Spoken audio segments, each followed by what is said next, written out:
नमस्कार। बीच बहस कार्यक्रम में आप सभी का स्वागत, अभिनंदन। भूतकाल की बात होती है, वर्तमान की बात होती है, भविष्य की बात होती है। सबको सबकी चिंता होती है और ऐसा लगता है कि कई बार जब आप कदम ताल करते हुए आगे बढ़ते हैं तो जो पीछे जाता हुआ कदम था वो एकदम से वर्तमान के तौर पे थोड़ा बीच में आता है और कब आगे चला जाता है मालूम नहीं चलता। लेकिन हमारी निगाह जो है वो आगे के इस पथ पर, इस सड़क पर लगातार रहती है। ऐसे ही जीवन में जब हम अपनी नौकरियों की बात करते हैं, अपनी सैलरीज की बात करते हैं, तो साथ साथ में कुछ ऐसी सिक्योरिटीज हमको चाहिए होती हैं जो सरकार की तरफ से दी जाती हैं, लेकिन हमें उसके बारे में ठीक तौर से पता है या नहीं पता है। अगर नहीं पता है तो आज का कार्यक्रम आपके लिए है, जो आपके परिवार की सुरक्षा की बात करता है, हमारे समाज की सुरक्षा की बात करता है। हम बात कर रहे हैं कर्मचारी भविष्य निधि संगठन एवं सामाजिक सुरक्षा का बढ़ता दायरा। और आज हमारे साथ में इस विषय पर चर्चा के लिए जो उपलब्ध हैं उनका नाम है श्रीमान शैलेंद्र जैन जी। आप क्षेत्रीय आयुक्त हैं, EPFO जयपुर में आप पोस्टेड हैं। शैलेंद्र जी, आपका बहुत स्वागत दूरदर्शन के स्टूडियो। नमस्कार, थैंक यू। कैसे हैं आप? जय हिंद जी। अच्छा शैलेंद्र जी, सबसे पहले शुरुआत इसके बेसिक से करते हैं, बिकॉज हम PF की बात करते हैं, PPF की बात करते हैं, EPF की बात करते हैं, ऐसी बहुत सारी चीज़ें हैं जो पर्टिकुलरली लोग नाम से तो जानते हैं, शॉर्ट फॉर्म्स में जानते हैं कि ये हैं, लेकिन ये क्या है और इनका हम पर असर क्या पड़ता है, थोड़ा सा उसके बारे में बताइए, फिर हम आगे बढ़ते हैं। जी, ये सब जो है PF पेंशन, ये सब सामाजिक सुरक्षा के अंग है। सामाजिक सुरक्षा का महत्व इसलिए है क्योंकि जब भी आपकी इनकम कम होती है या आप निशक्त हो जाते हैं कि आपका रोजगार छिन गया है या आप बीमार हो गए हैं या आप ऐसी चीज़ हो गई आपके साथ में कि आपको कोई और इनकम का सोर्स नहीं है, उस स्थिति में आपको कोई भी ऑर्गेनाइजेशन, चाहे वो प्राइवेट हो चाहे वो गवर्नमेंट हो, आपको सरकार की तरफ से कहीं से सहायता मिल रही है, आपको वित्तीय सहायता अगर मिलती है, इनकम आपकी बढ़ती है, तो उसे हम सामाजिक सुरक्षा कहते हैं। और सामाजिक सुरक्षा के काफ़ी सारे तरीके हैं, जैसे कि आपको विधवा पेंशन मिलती है, अनाथ पेंशन मिलती है, आपको एक जो हमारा नेशनल फूड सिक्योरिटी बिल है, जो जिससे आपको महीने का राशन मिलता है, वो भी एक सामाजिक सुरक्षा का एक तरीका है। तो कर्मचारी भविष्य निधि संगठन EPFO श्रम एवं रोजगार मंत्रालय का एक ऑर्गेनाइजेशन है, एक संगठन है। वो उसके पास 3 स्कीम है जिसके थ्रू वो देश में सभी कर्मचारियों के लिए ये सामाजिक सुरक्षा इंश्योर करता है। इसकी 3 स्कीमें जो है वो है भविष्य निधि की स्कीम है, एक पेंशन की स्कीम है और एक डिपॉजिट लिंक्ड इंश्योरेंस स्कीम है। Deposit link insurance, deposit linked इसलिए है कि जितना आप डिपॉजिट करवाते हैं उसके अंदर, उसके बेसिस पे आपको इंश्योरेंस की अमाउंट मिलती है। ठीक है। तो ये जो 3 स्कीम है, इन तीनों स्कीमों के अंदर अलग अलग आपको सुविधाएं मिलती है और इन तीनों को जो है नियोक्ता, जो कि आपका एम्प्लॉयर है, और कर्मचारी, दोनों की सैलरी से जो पैसा डिडक्ट होता है, दोनों की अलग अलग तरीके से वो भी करेगा, वो भी करते हैं। ठीक है। तो इसमें अगर हम बेसिक्स में जाएं तो PF में 2 तरीके से पैसा कटता है। जनरली सामाजिक सुरक्षा सब 2 तरह की होती है, एक कंट्रीब्यूशन बेस्ड होती है और एक होती है जो टैक्स पेयर के पैसों से सरकार करती है, जैसे कि नेशनल फूड सिक्योरिटी मिशन है जिसमें आपको राशन मिलता है, या विधवा पेंशन मिलती है।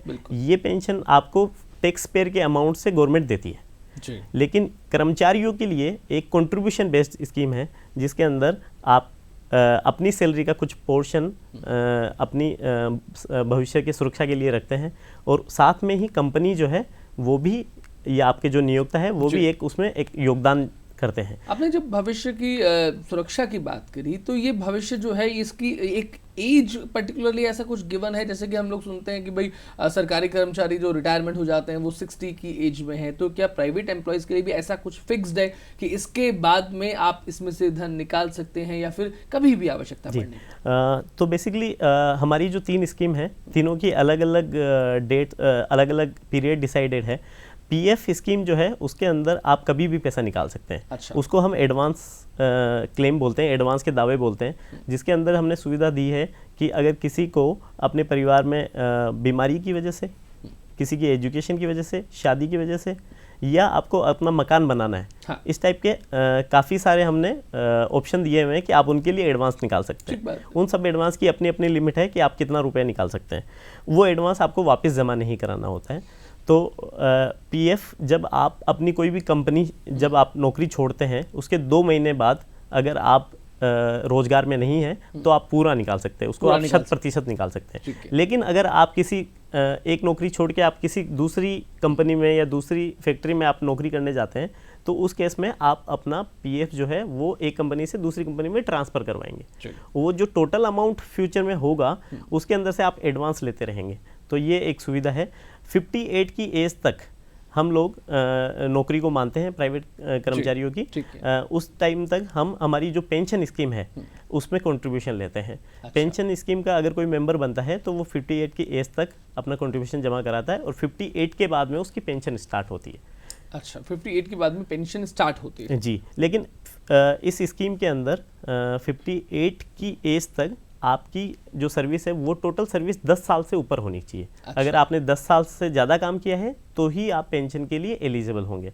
जैसे कि किसी ने 53 से सबसे पहली अपनी जॉब स्टार्ट की, उस टाइम पे वो 53 की एज में था, उसको 58 पे रिटायर हो रहा है तो उनकी टोटल सर्विस 5 ईयर्स की है तो वो पेंशन के लिए एलिजिबल नहीं होंगे।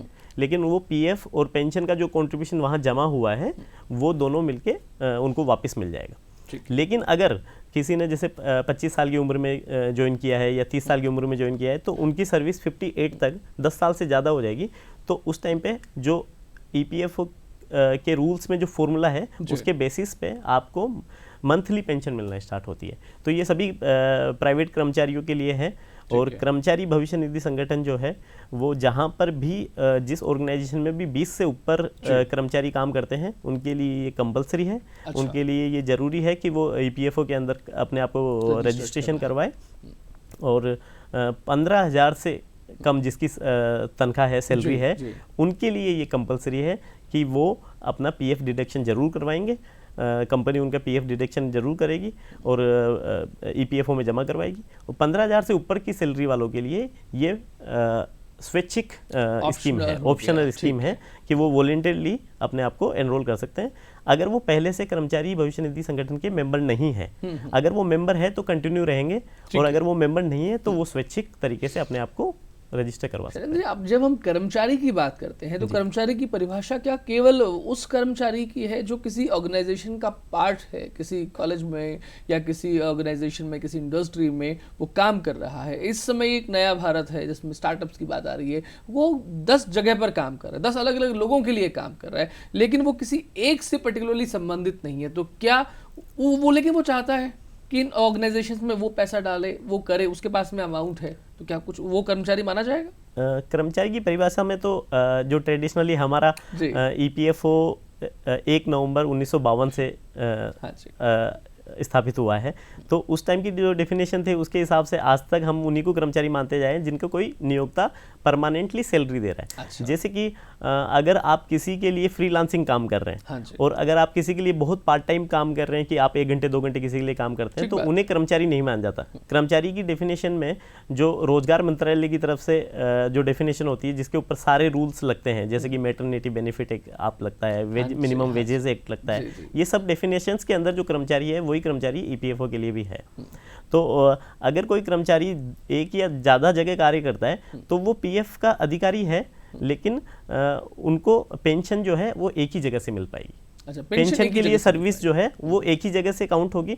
जैसे आप अगर 2 जगह काम कर रहे हैं तो आपको 2 जगह से पीएफ आपका जमा होगा, लेकिन आपकी पेंशनेबल सर्विस जो है, जैसे हम बात कर रहे थे कि 10 साल से ऊपर की सर्विस में ही आपको पेंशन मिलती है, तो अगर आपने लगातार 5 साल कहीं पे किया है और वहाँ पे आपने 2 कंपनी में 5 साल काम किया है तो उसको 10 साल नहीं माना जाएगा, उसको 5 साल ही माना जाएगा। अच्छा, ठीक है। मतलब कि थोड़ा सा इसमें ही हमको समझ करके आगे बढ़ना पड़ेगा कि आपको कैसे अपनी रिटायरमेंट एज आपको सुरक्षित करनी है। अगर आप उस तरीके की चीज में नहीं है, इसमें बहुत सारे लोग क्या गलती करते हैं कि पेंशन की सर्विस जो है वो मिनिमम 10 साल होनी चाहिए, लेकिन लोग क्या करते हैं कि इसमें 2 साल की नौकरी, जैसे आपने नौकरी छोड़ने के 2 महीने बाद में पैसा निकालना है आपको, तो लोग पूरा पैसा निकाल लेते हैं, एडवांसेस लेने की जगह पूरा पैसा निकाल लेते हैं। उससे आपकी सर्विस खत्म हो जाती है, वहीं पे आपका सर्विस ब्रेक आ जाता है। फिर आप दोबारा जब ज्वाइन करते हैं तो वो सर्विस फिर से 0 से स्टार्ट होती है। तो अगर आप पूरा पैसा नहीं निकाल के केवल एडवांसेस लें तो आपकी सर्विस पूरी ज़िंदगी भर जुड़ती जाएगी, और जितनी ज़्यादा सर्विस होगी उससे पेंशन का आपका कैलकुलेशन ज़्यादा होगा। अच्छा शैलेंद्र जी, एक चीज़ और कि आजकल म्यूचुअल फंड्स की बात भी होती है, शेयर मार्केट्स की बात भी होती है, अलग अलग तरीके के इन्वेस्टमेंट्स हैं जिनसे आप जो है वो अर्न करते हैं और अपने हिसाब से भी चीज़ों को मैनेज कर सकते हैं। उस दौर में ये चीज़ें किस तरीके से अपनी प्रासंगिकता को न केवल बना के रखती हैं बल्कि उसको बढ़ाती भी हैं? जी, ये पहले ही बता कि म्यूचुअल फंड वगैरह जो है वो सब्जेक्टेड टू रिस्क है लेकिन जो गवर्नमेंट स्कीम है ये 1952 से चलती आ रही है और ये सबसे ये सुरक्षित है। जब हम सामाजिक सुरक्षा की बात करते हैं तो हमें सुरक्षित एक तरीका उपाय ढूंढना होता है। तो आप ये देखिए कि गवर्नमेंट जो है या कर्मचारी भविष्य निधि संगठन जो है लगभग अभी इस बार 8.10% प्रतिशत जो है इंटरेस्ट दे रहा है, जो पहले 8.5 भी होता था, किसी समय पे 9 भी होता था। तो ये जो प्रतिशत है जो इंटरेस्ट आपको मिल रहा है ये एक फिक्स इंटरेस्ट है, इसको आपसे कोई छीन नहीं सकता और ये हर साल जो है सेंट्रल बोर्ड जो है हमारा वो डिसाइड करता है और ये भारत के अंदर किसी भी स्कीम में जो गवर्नमेंट स्कीम हो चाहे प्राइवेट स्कीम हो उसमें सबसे ज़्यादा है। अच्छा, तो इसीलिए जो हम बात करते हैं कि 15,000 से कम की तनख्वाह वाला जो कर्मचारी है, जो फैक्ट्री में वर्कर है, जो बीड़ी की फैक्ट्री में वर्कर है, जो ईंट भट्टे की फैक्ट्री में जो वर्कर है, जो कंस्ट्रक्शन वर्कर है, उन लोगों को म्यूचुअल फंड और उन लोगों के लिए बाकी स्कीम जो है वो उनके लिए नहीं है। तो उनके लिए वो बहुत रिस्की है उनको, और वो जो उनकी मर्जी से वो कर सकते हैं। लेकिन यहाँ पे ये है कि यहाँ पे सरकार और नियोक्ता जो कर्मचारी का नियोक्ता है वो उन चीज़ों का ध्यान रख रहा है। प्रधानमंत्री जी जो अंत्योदय की बात करते हैं कि अंतिम व्यक्ति तक हमारी योजनाओं का लाभ पहुंचे, अंतिम व्यक्ति जो है वो भी खड़ा हो, तो उस अंतिम व्यक्ति के लिए 1952 से ही ये काम कर रहे हैं। पिछले 10 वर्षों की अगर हम बात करें शैलेंद्र जी, क्योंकि बदलते हुए दौर में चीज़ों को भी बदलना होगा और हमने 10 वर्षों में बहुत सारी चीज़ें बदलती हुई देखी हैं, चाहे हम डिमोनेटाइजेशन की बात करें, जीएसटी की बात करें, आत्मनिर्भर भारत की, startup India, stand up India, कितनी मेक इन इंडिया, कितनी सारी चीजें हैं। तो उस बदलते हुए दौर में हम कितने बदले हैं? जी, तो ईपीएफओ ने अपने आप में पिछले 10 सालों में अपने आप को एक नए कीर्तिमान स्थापित किए हैं और पब्लिक के सामने वो काफ़ी खुलकर लोगों के सामने आया है। उसके मेन जो हमारे पिलर है वो बेसिकली है कि एक तो हमने अपनी सबसे ज़्यादा से ज़्यादा सुविधाएं जो है वो ऑनलाइन कर दी है। अभी संस्थान जो है पहले काफ़ी सारी फॉर्मेलिटीज़ करती थी, काफ़ी सारे फॉर्म्स भर के अपने आप को रजिस्टर करती थी पीएफ ऑफिस में। उस रजिस्ट्रेशन में काफ़ी टाइम लग जाता था, तब तक नियोक्ता या कंपनी जो थी वो पीएफ जमा कराने में असमर्थ होती थी। अभी ये सब चीज़ें जो है सरकार ने ऑनलाइन कवरेज के थ्रू कर दिया है, तो आप ऑनलाइन रजिस्ट्रेशन कर सकते हैं जो इंस्टेंटली होता है। तो आप आज रजिस्टर कीजिए और आपको तुरंत पीएफ नंबर मिलेगा और आप फिर कल से ही आप अपना कंप्लाइंस करना स्टार्ट कर सकते हैं। इसके अलावा मेंबर्स को सारी सुविधाएं जो है वो ऑनलाइन प्राप्त होने लगी है। पहले क्लेम्स को जब जैसे मैं ऑर्गेनाइजेशन में 5 साल से हूँ, लेकिन मैं जैसे सुनता था कि पीएफ का क्लेम लोगों को लेने के लिए या पेंशन का लेने के लिए 3-3, 6-6 महीने इंतजार करना पड़ता था। इन 10 सालों में ऑनलाइन सुविधा होने की वजह से हमारा जो पीरियड है सेटलमेंट पीरियड वो घटकर 20 दिन पे आ गया है और हमारा फोकस रहता है कि हम पेंशन क्लेम को 7 दिन के अंदर करें। और जो हमारे इंश्योरेंस है, डेथ इंश्योरेंस, अगर किसी मेंबर की डेथ होती है तो उसकी फैमिली को जो डेथ इंश्योरेंस है वो 3 दिन के अंदर मिल जाए, जिसमें हमें काफ़ी हद तक सक्सेस भी मिली है। आपने जो फैमिली की बात की तो थोड़ा सा यहाँ पर भी बताइए कि उस फैमिली में जब हम इंश्योरेंस की उसकी बात हो रही है तो there must be a nominee, कोई होना होगा, लेकिन अगर वहाँ पर भी कुछ इश्यूज आ गए तो क्या हमें जुडिशरी के थ्रू जाकर के उस काम को करवाना पड़ेगा? जी, पहले ईपीएफ में मैं आपको पहले स्कीम के बारे में थोड़ा सा बताता हूँ। तो हमारी जो EDLI स्कीम है, employ deposit link insurance scheme, उसमें क्या होता है कि अगर मेंबर जीवित रहते हुए अपने किसी परिवार के सदस्य को नामित करता है जी, और उसको जब नॉमिनी बनाता है तो उसकी मृत्यु के बाद में सारा पेंशन पीएफ उन्हीं को मिलता है, नॉमिनी को मिलता है। तो इस कंडीशन में पहले एक ऑफलाइन क्लेम, फिजिकल क्लेम जो फॉर्म भरा जाता था जिसमें, लेकिन उसको चेंज करना बहुत डिफिकल्ट होता था। अभी हमने ईपीएफ ने आज़ादी के अमृत महोत्सव के अंदर लक्ष्य रखा है कि हम ज़्यादा से ज़्यादा लोगों का ई नॉमिनेशन करेंगे। अच्छा। और इसीलिए ई नॉमिनेशन पोर्टल खोला गया और ई नॉमिनेशन में हमने अभी जो है लगभग 40% लोगों का ई नॉमिनेशन कर भी लिया है पूरे देश में। तो ये लोग जो है अब ई नॉमिनेशन में ये फायदा है कि आप कहीं पे भी कभी भी बैठ के ई नॉमिनेशन कर सकते हैं और उसके बाद में आप नॉमिनी को कितनी भी बार चेंज कर सकते हैं। जैसे मान लो किसी मेंबर की आप आज आपने 25 साल की उम्र में नौकरी ज्वाइन की और आपने अपनी नॉमिनी अपने माता पिता को बनाया, लेकिन आपने जैसे ही आपकी शादी हुई आप अपने बच्चों को और अपनी वाइफ को भी नॉमिनी बनाना चाहते हैं तो वो आप तुरंत ऑनलाइन बना सकते हैं, जो आपके मोबाइल के अंदर सुविधा दी हुई है। लेकिन किसी कंडीशन में ऐसा हो जाता है कि आप नॉमिनी अपना चेंज नहीं कर सकते या सदस्य की पहले मृत्यु हो गई और उसके बाद में आपने चेंज नहीं किया और फिर उसके बाद में आपकी स्वयं की मृत्यु हुई तो फिर उत्तराधिकार कोई और होगा, लेकिन उसका प्रमाण अब नहीं है। जी, सदस्य की मृत्यु हो गई, उसके नॉमिनी की भी मृत्यु हो गई, उस स्थिति में उसका पीएफ और पेंशन जो है उसके उत्तराधिकारी को जाता है। उस उत्तराधिकारी के लिए अगर आपके पास कोई प्रमाण पत्र है तो अच्छा है, और नहीं तो आप एक जुडिशियल स्टाम्प और जुडिशियल मजिस्ट्रेट से आप प्रमाण पत्र ले सकते हैं, जिसके थ्रू आपको सारा जो भी पीएफ से मिलने वाली सुविधा है, ईएसआईसी से आपको जो सुविधाएं मिलती है, सरकार से कोई भी अन्य सुविधाएं आपको जो मिलती है वो आपको उस प्रमाण पत्र के द्वारा मिलेगी। आपने ईएसआई का अभी जैसे उस तरह से नाम जिक्र किया, तो ये जितनी भी ऑर्गेनाइजेशंस हैं ये सब आपस में इंटरकनेक्टेड हैं, आप सबका एक साथ में बेनिफिट ले सकते हैं? जी, बेसिकली श्रम एवं रोजगार मंत्रालय के अंदर ईपीएफओ और ईएसआईसी दो उपक्रम हैं, दो संगठन हैं। ईएसआईसी जो है वो मेडिकल हेल्थ के लिए आपका ध्यान रखता है, और अगर आप कि मतलब आपकी डिसेबिलिटी आ जाती है उसकी स्थिति में आपको वहाँ से बेनिफिट्स मिलते हैं। और ईपीएफओ में आपको जो है आपके जो आपने जो डिपॉजिट किया है उसके बेसिस पे आपको पीएफ, पेंशन और इंश्योरेंस मिलती है, जो इंश्योरेंस डेथ के बाद में मेंबर को मिलती है।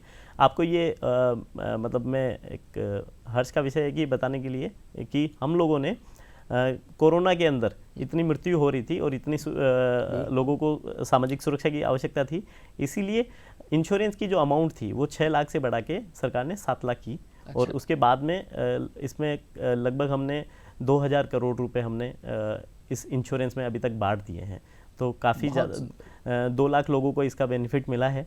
और क्योंकि ये अमाउंट बढ़ने से 1 लाख रुपए का अमाउंट ये बढ़ने से काफ़ी लोगों को फ़ायदा मिला है। एग्जैक्टली बहुत लोगों के पास में बहुत बड़े बड़े पैकेजेस होंगे, उनको इसका फ़र्क नहीं पड़ेगा, लेकिन जिसके घर में जिस तरह से हम जब उज्ज्वला योजना की बात किया करते थे तो फिर जो एक चिमटे से काम होता था, जो अंगीठी पे काम होता था, जो धुएं की बात होती थी, जो प्रधानमंत्री जी ने कई बार कहा, तो घर में सिलेंडर आता है तो बात अलग हो जाती है। इसलिए 1 लाख रुपए की वैल्यू उन लोगों को बहुत अच्छे से मालूम है। आप जब 10 साल की बात कर रहे थे उपलब्धियों की और बदलाव की, तो मैं आपको ये भी बताना चाहूँगा कि पहले गवर्नमेंट जो सरकारी विभाग थे उसके लिए लोगों को खुद को आना पड़ता था, काफ़ी बार चक्कर काटना पड़ता था। आज आपके सामने उदाहरण है कि ईपीएफओ जो है वो निधि आपके निकट एक प्रोग्राम करता है, जैसे अच्छा। प्रशासन आपके द्वार निधि आपके निकट है। जी, निधि आपके निकट का एक प्रोग्राम है। उसमें हमने हर जिले के अंदर हम हर महीने की 27 तारीख को एक कैंप लगाते हैं। अच्छा। वहाँ पर सभी कर्मचारियों को दूरदर्शन के माध्यम से, एफएम के माध्यम से सूचना दी जाती है कि आप ये 27 तारीख को कैंप कहाँ पर होगा। अच्छा। वो हमारे सोशल मीडिया जो हमारे ट्विटर और फेसबुक हैंडल है उनके थ्रू भी ये जानकारी दी जाती है। तो वहाँ पर कभी कर्मचारी इकट्ठे होते हैं, नियोक्ता इकट्ठे होते हैं, पेंशनर्स इकट्ठे होते हैं, उनकी जो भी शिकायतें होती हैं उनका निवारण त्वरित गति से वहीं पर तत्काल करने की कोशिश की जाती है। कुछ शिकायतें जो बच जाती हैं उनको बाद में ऑफिस में निपटाई जाती है। तो ये एक बदलाव आया है कि कर्मचारियों को ऑफिस आने की जगह ऑफिस कर्मचारियों के पास पहुंच रहा है। अच्छा, आपने जब जो कि शिकायतों की बात की, कई बार है ना प्राइवेट एम्प्लॉयज़ की प्रॉब्लम हो जाती है कि भाई शिकायत करेंगे तो कहीं हमारे ऊपर दंडात्मक कार्रवाई नहीं हो जाए नियोक्ता की ओर से, संगठन की ओर से, क्योंकि हर किसी को अपनी नौकरी, आपने कोरोना की बात की, मैं ये भी बड़े बताना चाहूँगा हमारे दर्शकों को कि ये जो भविष्य कर्मचारी भविष्य निधि संगठन है ये कोरोना के टाइम पे पूरे समय पर खुला रहा, राइट, क्योंकि ये एक अति आवश्यक सेवाओं में शामिल रहा। जी, और इसमें भी मैं आपको सूचना देना चाहूँगा कि मैं इससे पहले दिल्ली के एक ऑफिस में था, तो जो हमारे अधिकारी थे उन्होंने बहुत अच्छे से एक मीटिंग ऑर्गेनाइज करके एक डिसीजन लिया कि ये ऑफिस जो है सैटरडे संडे को भी खुलेगा। और चूंकि ज़्यादातर जगह ऑफिस सैटरडे संडे को बंद थे, पर 5 दिन खुले थे, ये ऑफिस सैटरडे संडे को भी खुला होगा और गजेटेड हॉलीडेज के दिन भी ऑफिस खुलेगा। तो दिल्ली पश्चिम ऑफिस जो था, हॉलीडेज, जी, दिल्ली पश्चिम ऑफिस जो था वो लगातार 200 दिन ऑफिस में लगातार खुला है। दिवाली के दिन भी खुला और 15 अगस्त के दिन भी खुला, और उन्होंने डेली अपने क्लेम्स का निपटारा किया। जितने भी क्लेम्स डेली आते थे, जितने भी दावे लोगों के आते थे, उन सबको डेली के डेली निपटाया जाता था। ईपीएफ के माध्यम से उनके घर में जो दिया है वो जलता रहे की व्यवस्था जो है ये संगठन कर रहा है। हम शिकायतों की थोड़ी सी बात कर रहे थे कि जो एक सामान्य रूप से कर्मचारी है उसको लगता है कि भाई मैं ये करूंगा तो मेरे साथ में कुछ गलत नहीं हो जाए, कि भैया तुमको अगर तुमको इतना ही परेशानी है तो ठीक है, तुमको ये देते हैं और उसके बाद में अगले 3 महीने बाद तुमको विदा करते हैं। तो वो क्या करे? क्या उसको अपना नाम लेकर के ये बताना आवश्यक है, क्योंकि डर है उसके अंदर? जिसमें इसमें 2 तरह की शिकायतें हो सकती है। एक तो आप जिस ऑर्गेनाइजेशन में जाते हो, अगर आपको देख रहे हो कि मेरा पीएफ ही वहाँ पे जमा नहीं हो रहा है, मुझे वो सुविधा ही नहीं मिल रही जो मिलनी चाहिए, उसकी आप शिकायत कर सकते हैं। तो वो शिकायत आपको ऑफलाइन देनी पड़ेगी, क्योंकि आपका ऑलरेडी वहाँ पे कोई पोर्टल नहीं है, आपका कोई रजिस्ट्रेशन नहीं हुआ है।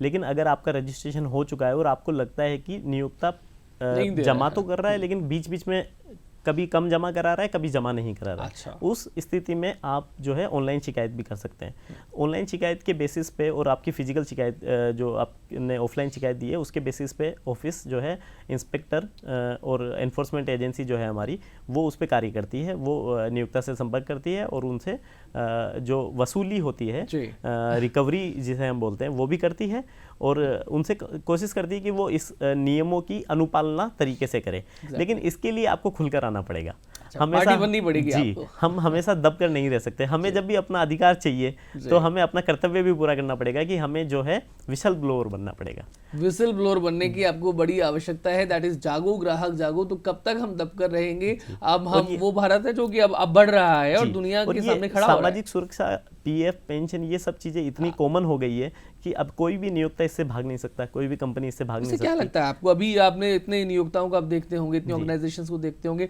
आगे से आकर के अपना सारी के सारे रजिस्ट्रेशन कर रहे हैं या फिर बचने की कोशिश करते हैं? काफी इम्प्रूवमेंट आया है पिछले 10 सालों में। जैसे जैसे पीएफ ऑफिस ने अपनी ऑनलाइन सुविधाएं बढ़ाई है, वैसे वैसे नियोक्ता खुल कर सामने आ रहे हैं और अपने आप को रजिस्ट्रेशन करा रहे हैं। कुछ कंपनियां जो है जिन्होंने आज तक 2013 में कोई कंपनी खुली और 2023 तक जिन्होंने अपना रजिस्ट्रेशन नहीं करवाया, वैसी कंपनियां भी बैक डेट से कवरेज ले रही है। उन्होंने सारी पेनल्टी और इंटरेस्ट वगैरह साथ में जमा करा रही है, क्योंकि वो चाहती है कि उनके लोगों को सामाजिक सुरक्षा मिले। अब तक उन्हें ये समस्या आ रही थी कि उन्हें जानकारी नहीं थी या फिर उन्हें सुविधाएं वैसी लगती थी कि हमें टाइम लगेगा प्रोसेस में, कलिष्ठ जो प्रोसेस होती है, प्रक्रिया होती है, उससे वो बचना चाहते थे। लेकिन जैसे ही जैसे हमने ऑनलाइन सुविधाएं की है वैसे लोग आ रहे हैं।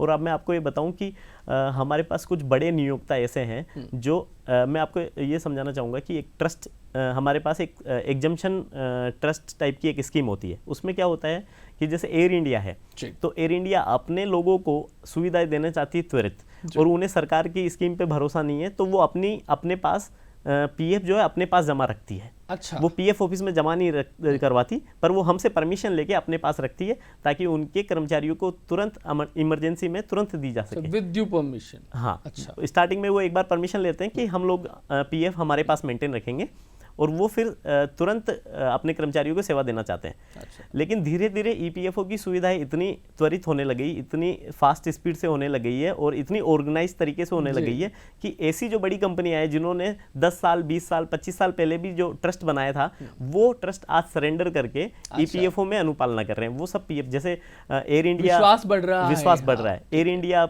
टाटा मोटर्स, कैपजेमिनी, सिस्को, इस टाइप की कुछ कंपनियां हैं बड़ी बड़ी जिनके पास हजारों कर्मचारी है। वो आज अपने कर्मचारियों की सुविधा के लिए ईपीएफओ को पैसा जमा करा रहे हैं। बहुत सुंदर। क्या लग रहा है आपको कि अगर हम आगे आने वाले भविष्य की बात करें, ये तो भविष्य निधि संगठन ही है, तो अगले आने वाले कुछ 5-10 वर्षों में कुछ और ऐसी चीजें विजनरी अगर हम देखें, क्योंकि अब हम अमृत काल की बात कर रहे हैं ना जी।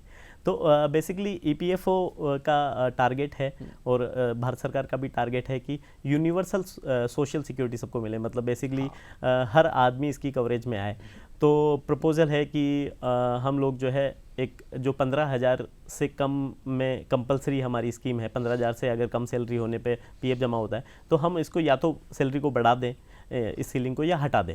तो इसके थ्रू क्या है, जितने भी चाहे ज़्यादा सैलरी वाले हो चाहे कम सैलरी वाले हो, सभी लोग इसके अंदर कवर हो जाए। ऐसे ही 20 जो नियोक्ता के अंदर 20 कर्मचारियों की हमने जो सीमा की हुई है कि 20 के ऊपर अगर आपके कर्मचारी है, उनका पीएफ जमा कराना कंपलसरी है, उस सीलिंग को भी हटा दिया जाए। अच्छा। तो हर आदमी, आप देखते हैं छोटी मिठाई की दुकान है, वहाँ पे 10 आदमी काम कर रहे होते हैं, लेकिन उनको सामाजिक सुरक्षा नहीं मिल रही होती है। तो ऐसे हजारों लाखों लोग हैं करोड़ों लोग हम बोल Unorganized सकते हैं, sector, basically unorganized that is sector the में organized हैं। sector. जी, तो हम उनको ऑर्गेनाइज तरीके में लाने के लिए ये कर सकते हैं कि इनकी सीलिंग हटा सकते हैं। इसके अलावा जो गवर्नमेंट भी कुछ अनऑर्गेनाइज सेक्टर के लिए स्कीम्स फॉर्मेट कर रही है, ईपीएफओ का उसमें काफ़ी अच्छा रोल रहने वाला है। Exactly. जैसे कि श्रमयोगी मानधन स्कीम है, इसके अलावा श्रमयोगी कृषक मानधन स्कीम भी है। तो ऐसी योजनाओं को सरकार जो है ईपीएफओ से संबंधित करके ये कर सकती है। तो सामाजिक सुरक्षा का दायरा बढ़ रहा है। बहुत बढ़िया आपने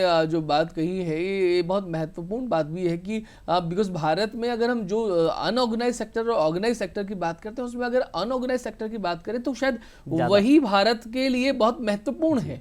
उसके कारण से हम बहुत सारी चीज़ें रन कर पा रहे हैं। अगर हमारे जो त्योहार होते हैं, उत्सव हैं, उससे जुड़ी हुई बहुत सारी जो चीज़ें हैं। इसी में मैं आपको बताता हूँ कि कोरोना से लेके अभी आज़ादी के अमृत महोत्सव के ये जो काल चल रहा है, इसमें भारत सरकार ने काफ़ी स्कीमें निकाली है जो ईपीएफओ के थ्रू इम्प्लीमेंट होती है। जैसे कि प्रधानमंत्री रोजगार प्रोत्साहन योजना चल रही थी, एक आत्मनिर्भर भारत रोजगार योजना चली है। इनके अंदर जो नियोक्ता नए कर्मचारियों को भर्ती करते हैं, उन कर्मचारियों का पीएफ और जो पेंशन का अमाउंट है वो भारत सरकार देगी। तो उसमें डिफरेंट टाइप की स्कीम्स है कि जो कर्मचारी वाला हिस्सा है वो, और जो नियोक्ता वाला हिस्सा है 12% 24% जो है वो सरकार देगी। अगर 1000 से कम कर्मचारी वाली अगर कोई कंपनी है, 1000 से ज़्यादा किसी के पास कर्मचारी है, उस स्थिति में सरकार जो है वो केवल कर्मचारी का हिस्सा देगी। अच्छा। ऐसे ही प्रधानमंत्री रोजगार प्रोत्साहन योजना है, उसके अंदर ये हुआ है कि 3 साल तक आप जितने भी नए लोगों को लगाएंगे उनका 3 साल तक का पीएफ जो है सरकार जमा कराएगी। तो बहुत सारी योजनाओं के बारे में बता रहे हैं। ऐसी योजनाओं के थ्रू बहुत सारे अनऑर्गेनाइज वर्कर जो है वो ऑर्गेनाइज में कन्वर्ट हुए हैं, क्योंकि जब नियोक्ता को लगता है कि हम 3 साल तक हमें पीएफ नहीं जमा कराना, तो वो ज़्यादा से ज़्यादा कोशिश करते हैं कि उनके कर्मचारियों को दोनों का ध्यान रखा जाए। जो एम्प्लॉय है उसका भी ध्यान रखा जाए, और जो एम्प्लॉय को रखने वाला है, नियोक्ता है, इंडस्ट्रियलिस्ट है, उसकी भी अपनी परेशानियां होती है। एक छोटा सा सवाल और भी है कि अगर आपने नौकरी छोड़ दी है, पैसे जमा है, ब्याज कब तक मिलेगा? ब्याज सरकार के नियमों के हिसाब से पहले ये आया था कि 3 साल तक ही आपको मिलेगा, लेकिन बाद में जो है इन नियमों में सुधार किया गया। तो जब तक आपका पैसा पीएफ में पड़ा रहता है तब तक आपको पूरा इंटरेस्ट मिलता है। जब तक आपका पैसा पीएफ में पड़ा हुआ है तब तक आपको जो 8% से ज़्यादा का आप जो बात कर रहे थे वो इंटरेस्ट मिलेगा। लेकिन आप इसमें आप अपनी पेंशन की जो आपकी पासबुक जो है उसमें जब देखेंगे तो वो सिस्टम में अभी इस टाइप की कंस्ट्रेंट है कि वो 3 साल तक ही इंटरेस्ट को जुड़ता हुआ दिखाई देता है। लेकिन जब आप क्लेम करेंगे, जब आप दावा जमा कराएंगे पीएफ निकालने के लिए, तब उसकी कैलकुलेशन पूरी होके आएगी। फैंटास्टिक शैलेंद्र जी, आपने बहुत अच्छे तरीके से सारी की सारी जितनी इस ऑर्गेनाइजेशन से संबंधित जितनी योजनाएं हैं उसके बारे में बताया। इस पिछले 10 वर्षों में क्या परिवर्तन हुए, आने वाले वर्षों में क्या परिवर्तन होने वाले हैं, भविष्य का खाका कैसे होने वाला है, कैसे आपकी सामाजिक सुरक्षा होनी चाहिए। अगर आप नियोक्ता हैं तो आपका ये सामाजिक कर्तव्य, सामाजिक धर्म क्या है, अगर आप एम्प्लॉय हैं तो आपका कर्तव्य क्या है, उसके लिए आपकी सजगता क्यों रहनी चाहिए, क्योंकि वो आपके परिवार के लिए है। दब करके हमें खड़े नहीं रहना है। अब ये समय आगे बढ़ने का है, आत्मनिर्भर भारत का है। आपका संदेश, अगर कोई आप और बात कहना चाहे हमारे दर्शकों से। मेरा सभी लोगों से यही संदेश है कि आपके अगर नियोक्ता अगर पीएफ जमा नहीं करवा रहे हैं, आपको इस टाइप की शिकायत करनी है तो आप खुलकर पीएफ ऑफिस के सामने आएँ। उसके अलावा आप ये भी चेक कीजिए कि आपकी जो डिटेल्स जा रही है, आपका जो नाम, पिताजी का नाम, आधार कार्ड, बैंक, पेन कार्ड, ये सब सीडिंग है क्या। अगर आप ये प्रॉपर रखेंगे तो आपको कभी भी पीएफ ऑफिस से क्लेम निकालने में, दावा निकालने में आपको समय नहीं लगेगा। और इसके अलावा पीएफ ऑफिस सब जगह है जी। पीएफ ऑफिस भारत में लगभग सभी बड़ी सिटीज़ के अंदर है, और अभी कुछ डिस्ट्रिक्ट ऑफिस भी हमारे हैं। तो और इसमें आपको पीएफ ऑफिस जाने की जरूरत नहीं है, क्योंकि उमंग एप्लीकेशन और हमारे ऑनलाइन पोर्टल के थ्रू आप कभी भी क्लेम निकाल सकते हैं। मुझे लगता है हमारे दर्शकों के अंदर ये उमंग थोड़ी सी और बढ़ेगी और इसी उत्साह के साथ में हम लोग आगे बढ़ते रहे। आपका बहुत धन्यवाद शैलेंद्र जी, दूरदर्शन के साथ धन्यवाद साझा करने के लिए। Thank you. नमस्ते।